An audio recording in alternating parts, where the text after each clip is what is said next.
কাহিনীর সাতকাহনে আজকের গল্প ছায়া ছায়া কায়া। লেখক মঞ্জিল সেন। লেখক সব ধরনের গল্প উপন্যাস লিখলেও জনপ্রিয় ছিলেন রহস্য, রোমাঞ্চ, ভৌতিক গল্প লেখক হিসেবে। তার বিখ্যাত রচনাগুলির মধ্যে গোরাচাঁদ, চিতার থাবা, অভিশপ্ত গুপ্তধন, নিষ্ঠুর নিয়তি, শালবনে আতঙ্ক অন্যতম। গল্পের বিভিন্ন চরিত্রে প্রতীক, অরিজিৎ, সায়ন্তী ও শ্রীতমা। গল্প পাঠে আমি শোভন। শব্দগ্রহণ, আবহ ও স্পেশাল এফেক্টসে প্রতিম। সামগ্রিক ব্যবস্থাপনায় প্রীতম। পোস্টার স্বপ্নীল। বিশেষ সহযোগিতা ঋতুপর্ণা। শুরু হচ্ছে গল্প ছায়া ছায়া কায়া।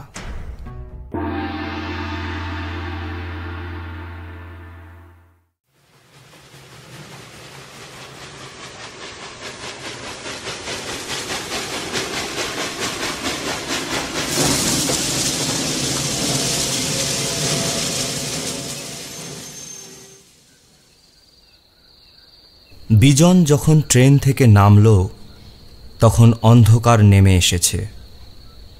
ছোট্ট স্টেশন। মেলগাড়ি তো দূরের কথা, সব প্যাসেঞ্জার ট্রেনও থামে না এখানে। দিনে মাত্র দুবার গাড়ি থামে।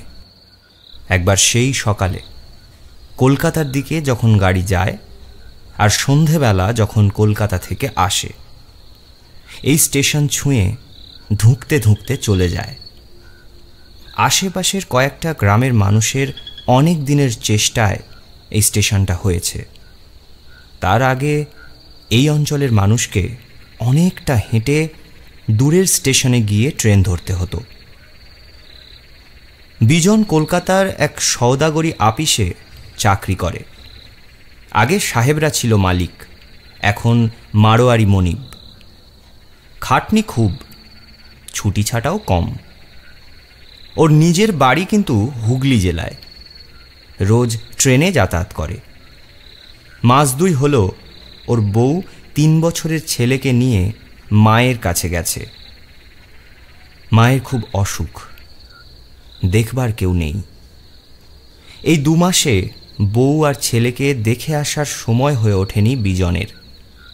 কাজের চাপও ছিল খুব, কিন্তু দিন 15 আগে বউয়ের চিঠি পেয়েছে। শাশুড়ির অবস্থা খারাপ, তাছাড়া ওখানে নাকি খুব কলেরা হচ্ছে। ছেলেটাকে ও যেন তাড়াতাড়ি নিয়ে যায়। গ্রাম বলতে একেবারেই অজগাঁ। চিকিৎসার কোনো ব্যবস্থাই নেই।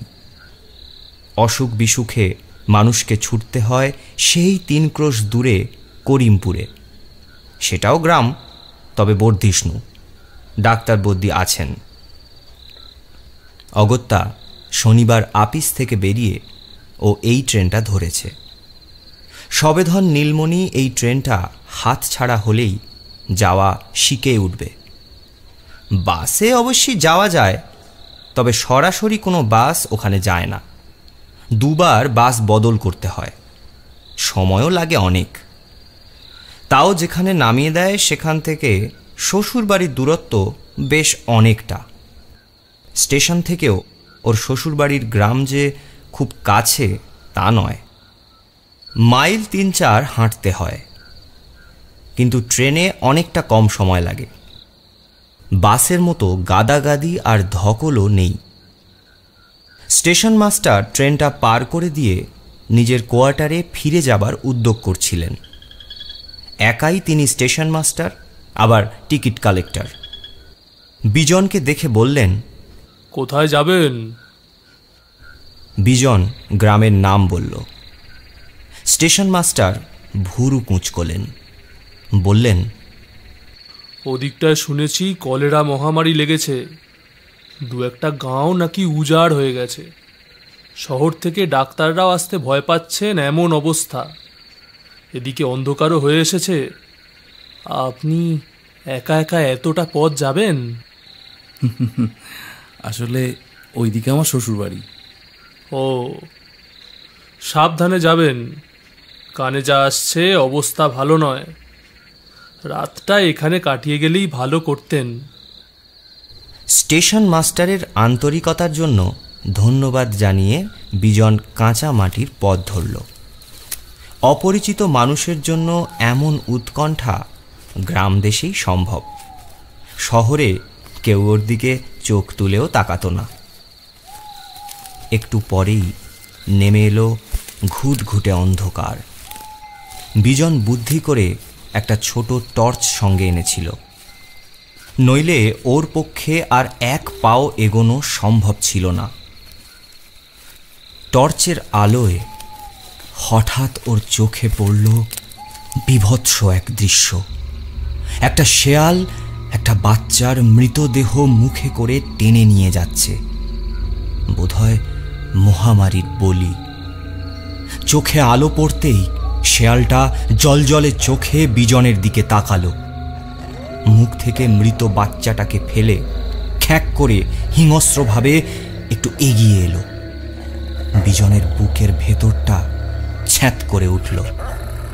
এমনিতেই ওর সাহসের অভাব নেই, নিজেও মফস্বলে থাকে, তাই রাতে গেঁয়ো পথের নির্জনতা কিংবা শেয়াল বা বন বিড়াল এসব ওর কাছে নতুন কিছু নয়।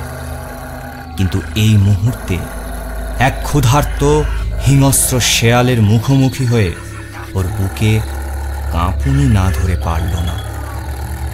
একটা লাঠি হাতে থাকলে অনেকটা ভরসা পাওয়া যেত। একটা বড় ঢেলা ও মাটি থেকে কুড়িয়ে নিল। আপাতত ওটাই ওর আত্মরক্ষার অস্ত্র। শেয়ালটা একটু সরে গেল। বিজন তাড়াতাড়ি ওই জায়গাটা পেরিয়ে আবার কাঁচা রাস্তায় উঠে পড়ল। এ অঞ্চলের পথঘাট ওর অপরিচিত নয়, তাই রক্ষে। নইলে এই অন্ধকারে পথ হারিয়ে হয়তো ওকে দিশেহারা হয়ে ঘুরে বেড়াতে হতো। ক্রমেই ও শ্বশুরবাড়ির কাছাকাছি এসে পড়ল। ছোট্ট গ্রাম, লোকের বাসও তেমন ঘন নয়, বাড়িগুলো তাই একটু ছাড়া ছাড়া। কিন্তু কোনো বাড়িতেই আলো দেখা যাচ্ছে না। বিজন অবাক হয়ে ভাবল, এই ভর সন্ধেবেলায় কি সবাই শুয়ে পড়েছে? মাঝে মাঝে ওর মনে হচ্ছিল কেউ বা কারা যেন ওর পেছন পেছন আসছে। কিন্তু কয়েকবার টর্চের আলো ফেলেও কাউকে ও দেখতে পেল না। ব্যাপারটা ওর কাছে বেশ অস্বস্তিকর হয়ে উঠছিল, কারণ ওটা যে ওর মনের ভুল নয় তা কয়েকবারই ও পরখ করে দেখেছে। চাপা কথাবার্তা, শুকনো পাতার ওপর খসখস শব্দ, একবার ওর ঘাড়ের কাছে কারো নিঃশ্বাসে ও রীতিমতো চমকে উঠেছিল।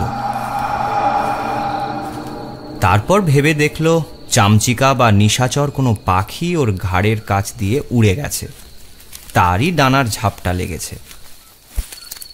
শেষ পর্যন্ত শ্বশুরবাড়ির সামনে এসে দাঁড়ালো ও। ভেতরে কোনো আলোর চিহ্ন নেই। ব্যাপারখানা কি? যেন কোনো কারণে গাঁয়ের মানুষ ভয় পেয়ে অন্ধকার হতে না হতেই দরজায় খিল এঁটে শুয়ে পড়েছে। ওর বউয়ের নাম ধরে কয়েকবার ডাকল, কোনো সাড়া শব্দ নেই। এতটা পথ ট্রেনে, তারপর অন্ধকারে মাইল তিনেক হাঁটার ফলে ক্লান্তিতে ওর শরীর যেন ভেঙে পড়ছিল। খিদেও পেয়েছিল প্রচণ্ড। ও এবার অধৈর্য হয়ে দরজায় ধাক্কা দিতে লাগল। হঠাৎই দরজা খুলে গেল। অন্ধকারে চৌকাঠের ওপাশে ঘুমটা দেওয়া এক আবছা মূর্তি চোখে পড়ল ওর। কি ব্যাপার? হ্যাঁ, তোমরা কি সব মরে গেছো নাকি? সেই কখন থেকে আমি ডাকছি। মূর্তি কিন্তু নিশ্চল। কি হলো? অন্ধকারে এই বাইরে দাঁড় করিয়ে রাখবে নাকি? 2 মাস পরে দেখা, ছি, কি অভ্যর্থনা ছিরি। ছায়ামূর্তি হঠাৎ পিছন ফিরে অদৃশ্য হল। বিজন ভাবছিল ভেতরে যাবে কিনা। এমন সময় সেই মূর্তি একটা লণ্ঠন নিয়ে এলো। লণ্ঠনের কাচ এত অপরিষ্কার যে ভালো করে আলোও বেরোচ্ছে না, যেন অনেকদিন ব্যবহার করা হয়নি। তবু সেই আলোয় বিজন ওর বউ অনিমাকে এবার দেখল। রোগা আর কালো হয়ে গেছে, চোখের তলায় কালি, গলার কণ্ঠা বেরিয়ে এসেছে, বিচ্ছিরি চেহারা হয়েছে। বাহ, 2 মাসে বেশ সুন্দর চেহারা করেছো দেখছি। হ্যাঁ, অনশন টনশন করছো না তো? বউ কোনো জবাব দিল না। আলো নিয়ে পিছন ফিরে হাঁটা দিল। বিজন তাকে অনুসরণ করল। ঘরে ঢুকে লণ্ঠনটা মেঝের ওপর রেখে ওর বউ অনিমা তক্তপোষটা একটু ঝেড়ে মৃদু কণ্ঠে বলল, বসো। যাক, তবু মুখে কথা ফুটেছে। আমি তো ভাবলাম বোবাই হয়ে গেছো। বিজনের শ্বশুরমশাই ছিলেন ওখানকার সদরে মুনসেফ আদালতের পেশকার। টাকা পয়সা মন্দ করেননি, জমি জমাও ছিল বেশ কিছু। অবস্থা মোটের ওপর সচ্ছল। অনিমাই একমাত্র মেয়ে। মেয়ের বিয়ে তিনি ঘটা করেই দিয়েছিলেন। গাঁয়ের সবাইকে নেমন্তন্ন করেছিলেন। 2 বছর হল তিনি মারা গেছেন। সেই সেবারই বিজন শেষ এসেছিল। ও ঘরের চারদিকে আলস্য ভরে চোখ বুলোচ্ছিল। স্তিমিত আলোতেও ওর মনে হলো যেন ঘরের কোণায় ঝুল জমেছে। মেঝে যেন কতদিন ঝাঁট পড়েনি। অথচ অনিমার আবার একটু শুচিবাই আছে। নোংরা ওর 2 চোখের বিষ। আচ্ছা, তোমার মা কেমন আছেন? ভালো না। মায়ের অসুখের জন্যই অনিমা ঘরদোরের দিকে নজর দিতে পারছে না। বিজন মনে মনে ভাবল, ওর বড় মায়া হলো বউয়ের উপর। হয়তো এই 2 মাস মায়ের সেবা করে ঠিকমতো নাওয়া খাওয়ার সময় হয়ে ওঠেনি, তাই চেহারার এই ছিরি হয়েছে। খোকন কোথায়? খোকন ঘুমুচ্ছে। চলো, তোমার মাকে একবার দেখে আসি। অনিমা এক মুহূর্ত কি যেন চিন্তা করল। ও ঘর থেকে চলে যেতেই বিজনের মনে হলো কারা যেন খোলা জানলার ওপাশে ফিসফাস করছে। অনেক দিন পর গাঁয়ের জামাই এসেছে, তাই বোধহয় পাড়াপড়শির কৌতূহলের শেষ নেই। বিজনের হাসি পেল। দেওয়ালে কি সব লম্বা লম্বা ছায়া।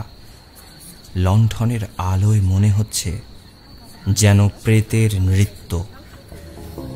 একটা অতীন্দ্রিয় অনুভূতিতে ওর গায়ের লোম খাড়া হয়ে উঠল। ঠিক তখনই ঘরে ঢুকল অনিমা। ও ঘরে ঢুকেই জানলার দিকে ছুটে গেল, যেন কাউকে তাড়া করল। তারপর জানলা বন্ধ করে দিল। লণ্ঠন হাতে ও আগে আগে চলল। পাশের ঘরেই শাশুড়ি শুয়েছিলেন। অল্প আলোতেও বিজনের নজরে পড়ল বিছানাটা ময়লা। শাশুড়ির কঙ্কালসার চেহারা যেন বিছানার সঙ্গে মিশে গেছে। বিজন পাশে দাঁড়াতেই কোটরের ভেতর থেকে 2 চোখ যেন ধক ধক করে উঠল। জামাই এসো, যাও বিশ্রাম করোগে, অনেকটা পথ আসতে হয়েছে। অনিমা, জামাইকে একটু ভালো মন্দ খেতে দে। আহা, মুখটা শুকিয়ে গেছে। আমারও অদিষ্ট, বিছানায় পড়ে আছি, এতদিন পর জামাই এলো, তাকে যে একটু যত্ন আত্তি করব তার উপায় নেই। একসঙ্গে এতগুলো কথা বলে তিনি হাঁপিয়ে পড়লেন। অনিমার পেছন পেছন আবার আগের ঘরে ফিরে এলো বিজন। বারান্দায় বালতিতে জল, মগ, দড়িতে টাঙানো গামছা সবই ছিল। বিজন হাত পা ধুলো, ঘাড়ে মুখে ঠান্ডা জলের ঝাপটা দিল। বেশ আরাম লাগলো। ঘরে ফিরে ও তক্তপোষের ওপর গা এলিয়ে দিল। সারাদিন পরিশ্রম তো কম হয়নি, একটু তন্দ্রা মতো এসেছিল। ওর মনে হলো যেন ছায়া ছায়া কায়া ওকে ঘিরে দাঁড়িয়েছে, ফিস ফিস করে কথা বলছে।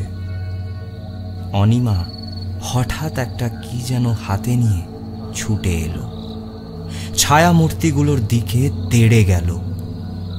ওরা খিলখিল করে হেসে ছুটে পালালো। দুঃস্বপ্ন দেখার মতোই ঘেমে নিয়ে ধড়মড় করে উঠে বসল বিজন। অনিমা ওর মাথার কাছেই দাঁড়িয়েছিল, বলল, এসো, খাবার দিয়েছি। সঙ্গে সঙ্গে খিদেটা যেন চনমন করে উঠল বিজনের। মেঝেতে আসন পেতে মস্ত এক কাঁসার থালায় ভাত দিয়েছে অনিমা। সরু চালের ভাত, বাটি উপুর করে সাজানো। চারপাশে বাটিতে নানা রকম ভাজাভুজি, তরকারি আর মুগ ডাল। বড় বড় দুটো মাছের টুকরো আর বড় রুই মাছের একটা আস্ত মাথা। মুড়ো বিজনের খুব প্রিয়।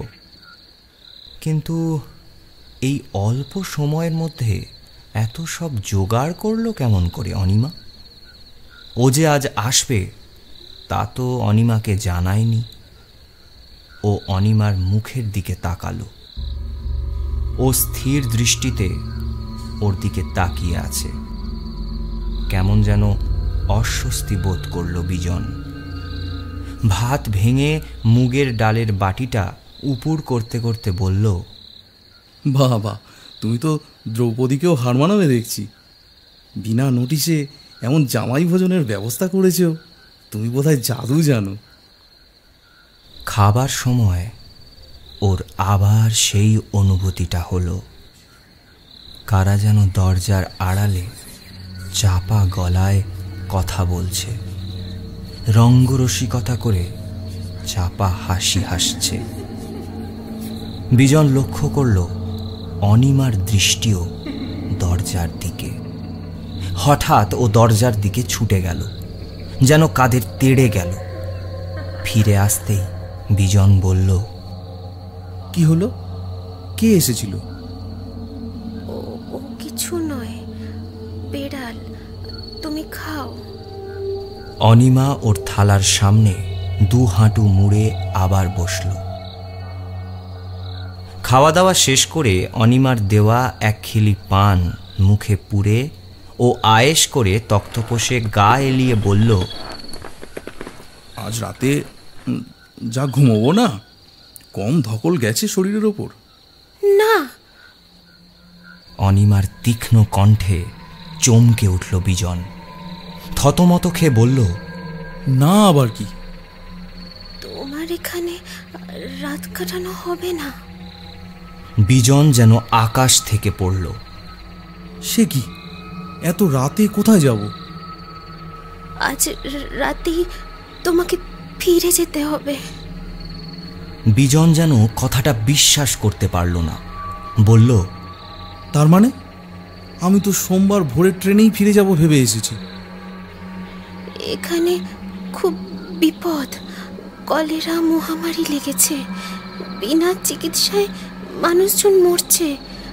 তোমার এখানে থাকা চলবে না। বিজন এবার রেগে উঠল। তুমি কি পাগল হলে নাকি? 2 মাস পরে দেখা, আর তুমি কিনা আসতে না আসতেই আমাকে তাড়াতে চাইছো? এমন বউ কারো হয়? এবার যেন মিনতি ঝরে পড়ল অনিমার গলা থেকে। আমাকে তুমি বিশ্বাস করো, তোমার তোমার ভালোর জন্যই বলছি। তোমাকে আমি বাঁচাতে চাই। যত রাত হবে ওরা ভয়ঙ্কর হয়ে উঠবে। আমি একা ওদের সঙ্গে বেড়ে উঠব না। বিজন হতবুদ্ধির মতো বলল, কি বলছো তুমি? আমি তো কিছুই বুঝতে পারছি না। কাদের সঙ্গে তুমি পেরে উঠবে না? সব বলবো, যেতে যেতে বলবো। হ্যাঁ, তোমাকে আমি এগিয়ে দেব, নইলে পথেই ওরা তোমাকে ঘিরে ধরবে। ওরা মানে? ওরা কারা? বলছি তো, যেতে যেতে বলবো।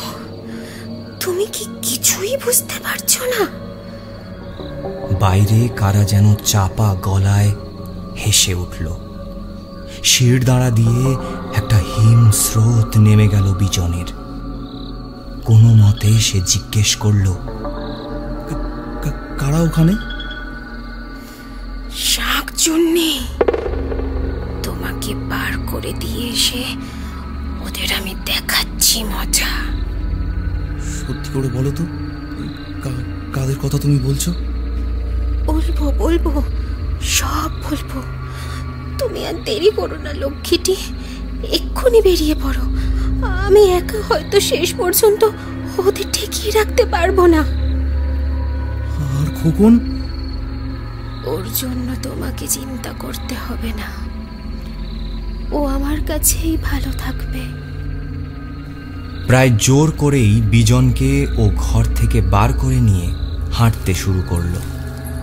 এবারও বিজনের পিছনে যেন ওকে পাহারা দিয়ে নিয়ে যাচ্ছে। বিজন যেন একটা ঘোরের মধ্যে হাঁটছে। অনিমার আচরণ ওর কাছে দুর্বোধ্য ঠেকছে, কিন্তু ওর কথাও ফেলতে পারছে না। চারিদিকে একটা অস্বস্তিকর পরিবেশ ওকে যেন আতঙ্কিত করে তুলেছে। একটা শেওড়া গাছের কাছে আসতেই ওর মনে হলো কারা যেন ঝুপ ঝুপ করে গাছ থেকে লাফিয়ে নামল। সঙ্গে সঙ্গে তেড়ে গেল অনিমা, মুখে গালাগালির তুবড়ি। বিজন যেন নিজের কানকেই বিশ্বাস করতে পারছে না। 5 বছর হলো ওদের বিয়ে হয়েছে। অনিমাকে কোনোদিন মুখ তুলে কথা বলতেও দেখেনি সে। শান্ত ঠান্ডা প্রকৃতির বলে ওর সুনাম আছে। গ্রামের সীমানা পেরিয়ে কিছুটা যাবার পর অনিমা দাঁড়িয়ে পড়ল, বলল, শোনো। বিজন ফিরে দাঁড়ালো। এবার আমি যাই, আর তোমার কোনো ভয় নেই। কিন্তু আমি তো কিছুই বুঝতে পারলাম না। তুমি এত রাত্রে আমাকে থাকতে দিলে না কেন?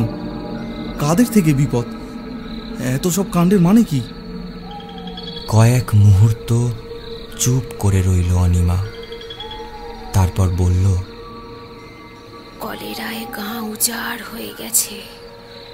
যারা বেঁচে ছিল গা ছেড়ে পালিয়েছে। তুমি বুঝতে পারছিলে না কারা তোমাকে ঘিরে ধরতে যাচ্ছিল, তোমাকে নিয়ে হাসি ঠাট্টা করছিল? ওরা কেউ মানুষ নয়। বিজনের মাথার চুল খাড়া হয়ে গেল। কিন্তু কিন্তু তুমি ওদের মধ্যে কেমন করে আছো? আমি? একটু বিষণ্ণের হাসি হাসল অনিমা। আমিও কি ছাই বেঁচে আছি গো। খোকন, মা, আমি সবাই শেষ হয়ে গেছি। কথাটার মানে বিজনের মাথায় যেন ঢুকছিল না। সোজা এই পথ ধরে চলে যাও, স্টেশনে পৌঁছে যাবে। আর শোনো, আবার বিয়ে করে সংসারী হয়েও বিবাগী হয়ে যেও না। আমার কপালটাই মন্দ ছিল। তারপরেই ওর মূর্তিটা মিলিয়ে গেল। বিজন যে কেমন করে স্টেশনে ফিরে এলো স্টেশন মাস্টারের কোয়ার্টারে গিয়ে দরজা ধাক্কা দিল, তাও নিজেই জানে না। স্টেশন মাস্টার ওর অমন উদ্ভ্রান্তের মতো চেহারা আর মুখের অবস্থা দেখে কি বুঝলেন কে জানে। ওকে ঘরের ভেতর নিয়ে যেতে যেতে শুধু বললেন, তখনই বলেছিলাম রাতটা এখানে কাটিয়ে যান, তা আপনি তো শুনলেন না আমার কথা।